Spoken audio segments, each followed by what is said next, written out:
তৎকালীন বাংলাদেশ ব্যাংক থেকে নির্বিচারে যেমন শেখ হাসিনা লুটপাট করেছে, ঠিক তেমনি সেই সময় ভারতও বস্তা বস্তা টাকা, যখন আমাদের টাকার দরকার ছিল, কারণ সত্য স্বাধীন দেশে সাধারণ মানুষের জন্য খাবারের প্রয়োজনে, বেঁচে থাকার প্রয়োজনে টাকার দরকার ছিল, কিন্তু সেই সময় ভারত সে টাকা নিয়ে গেছে।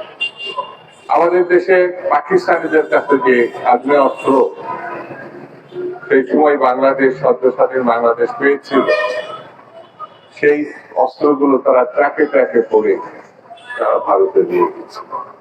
এবং ওই যে সিরাজ ভাইয়ের কথা অনুযায়ী তিনি মুক্তিযুদ্ধের সক্রিয় অংশগ্রহণকারী, কয়েকটা এসএলআর, বলা যায় রাশিয়ান এসএলআর ছাড়া আর কোন অস্ত্র সেই সময় বাংলাদেশে পাওয়া যায় না, অথচ হাজার হাজার কোটি টাকার অস্ত্র সেই সময় আমাদের থাকার কথা ছিল। অর্থাৎ একটা সেনাবাহিনী তৈরি করার মতো অস্ত্র সেই সময় ছিল, তা সব নিয়ে গেছে। অর্থাৎ স্বাধীনতার পরে পরেই পার্শ্ববর্তী বন্ধু নামধারী দেশটি সত্য স্বাধীন দেশের সঙ্গে যে ব্যবহার করেছে, সে একই ব্যবহার আজকে এই ডিসেম্বরেও আমরা লক্ষ্য করছি।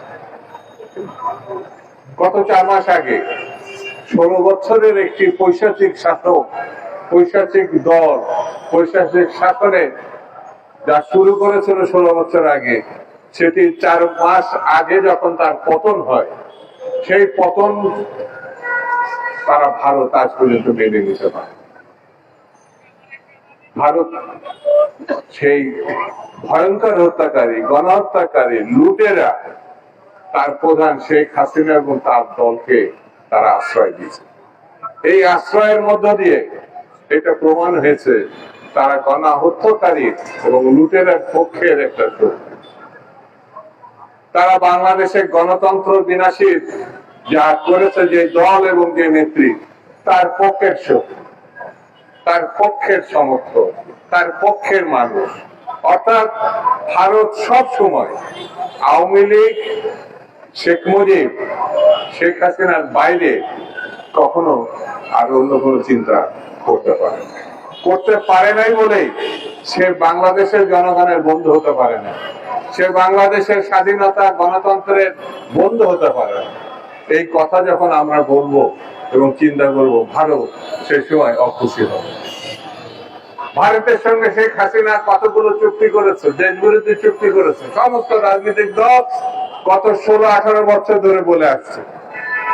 চুক্তি একটা দেশের সঙ্গে আরেকটা দেশের চুক্তি হওয়ার পর বাংলাদেশের সংবিধান অনুযায়ী সেই চুক্তি পার্লামেন্টে উত্থাপন করার কথা। এ পর্যন্ত একটি চুক্তি আমরা লক্ষ্য করি না শেখ হাসিনার আমলে পার্লামেন্টে উত্থাপন করা হয়েছে। এমনকি দেশবাসীর সামনে কোন সাংবাদিক সম্মেলনও উত্থাপন করেনি। বরঞ্চ শেখ হাসিনা দম্ভ করে বলেছে, আমি ভারতকে এমন কিছু দিয়েছি যা ভারত কখনোই ভুলতে পারবে না।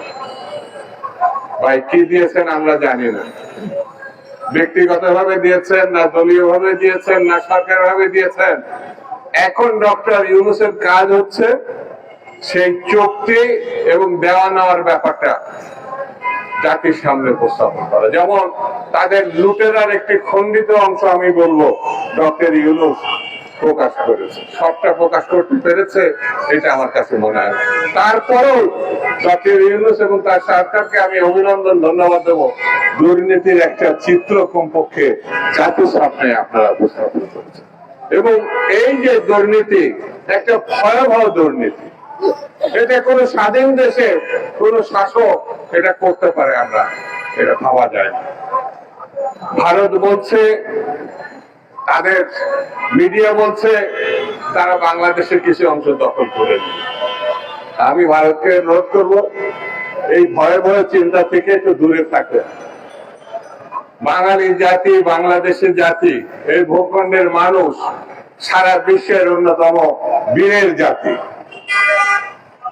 বীরের জাতি বাঙালি। দক্ষিণ পূর্ব এশিয়াতে না, সারা পৃথিবীর মধ্যে তারা সশস্ত্র যুদ্ধ করে, সশস্ত্র লড়াই করে, সশস্ত্র ভাবে পাকিস্তানিদেরকে তারা পরাজিত করে স্বাধীনতা অর্জন করেছে। আপনারা এই যে ভারত ব্রিটিশের সঙ্গে দেন দরবার আর টেবিলে বসে কিন্তু যুদ্ধ করে না, দেন দরবার করে ব্রিটিশের সঙ্গে মিস্টার গান্ধী, নেহরু স্বাধীনতা অর্জন করেছেন, যুদ্ধ করে না। আপনারা এটা কিন্তু আপনাদের মনে রাখতে হবে। পাকিস্তানিরা স্বাধীনতা অর্জন করেছিল দেন দরবার করে, আপনার টেবিলে বসে। বাংলাদেশের স্বাধীনতা অর্জন হয়েছে যুদ্ধের ময়দানে। শেখ মুজিব পাকিস্তানের প্রধানমন্ত্রিত্ব চেয়েছিলেন, সেই কারণে সে যখন 25শে মার্চের রাত্রে আক্রমণের আগ পর্যন্ত তিনি আলোচনা করেছিলেন, যুদ্ধের কথা বলেন না।